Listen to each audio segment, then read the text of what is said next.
Hello, once again. In this video, I want to share with you a psalm, but it's not so much a psalm for you to pray yourself, unless, of course, you want to. It is a beautiful psalm.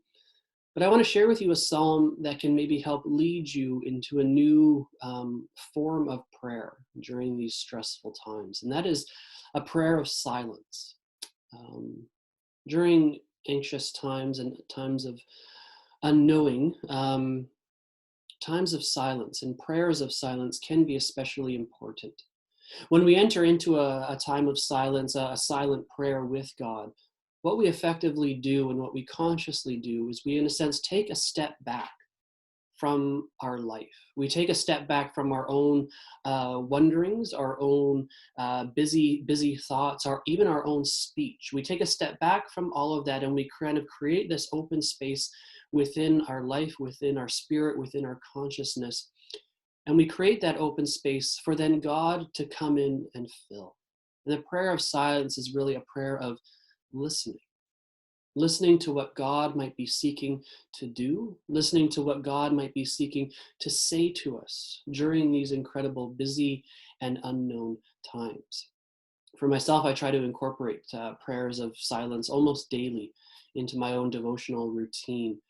And what I often find, whether they be very short times of silence and prayer or longer times of silence, is that I often come away from those times with a new sense of refreshment, a new sense of peace within my own life. And though I can't tell you exactly what God is saying during those times or what God is doing, I find when I am able to take a step back and kind of create this open space for God and God's Spirit to come in and fill, that He does do that with His presence of comfort and of rest. And I think times of rest and times of silence are incredibly important right now, where everything seems so busy, where there is so much noise and so much media coverage and social media coverage of what is going on right now.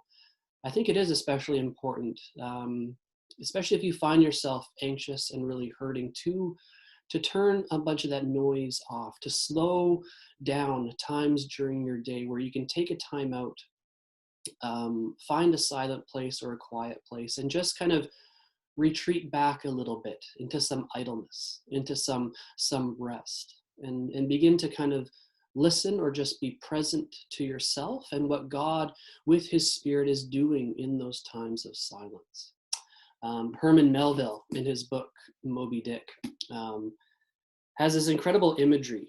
And in the middle of his book, he's describing the role of the harpoonist when the whalers are in a chase, when they're chasing after a whale. And he describes the role of the harpoonist in the middle of the chase to be one of perfect stillness. That the harpoonist sits in the bow of the boat, and as all the other rowers are rowing frantically, he is to sit there in stillness and silence, waiting for that moment when he is to rise up and to strike. And I just want to read for you this quick little paragraph. He writes, "To ensure the greatest efficiency in the dart, the harpooners of this world must start to their feet from out of idleness and not from out of toil." There is so much toil, so much busyness going on right now that I think we all need times in our day, times in our week of idleness, of rest, of communing with God simply in silence, having our own words and our own actions cease for a moment so that we can enter into these times of rest, to seek to listen to what God might be doing, and to take a step back so that there's room within our own life, our own spirit, our own consciousness for God to begin to fill. And so the psalm I want to share with you today, maybe to help lead you into that, is Psalm 131, which is a very beautiful psalm. And I invite you to allow this to open up a space for you in your life, of a place of contentment, but a place of peace and quietness for God to fill.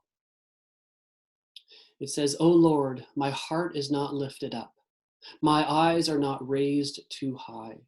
I do not occupy myself with things too great and too marvelous for me, but I have calmed and quieted my soul. Like a weaned child with its mother, like a weaned child is my soul within me. O Israel, hope in the Lord from this time forth and forevermore. Friends, it is my hope and prayer for you this day that you are able to find these times of quietness, of idleness, even within your daily walk, so that you can experience the refreshment of God, and so that we can place our trust further in Him and find our rest in Him. See ya.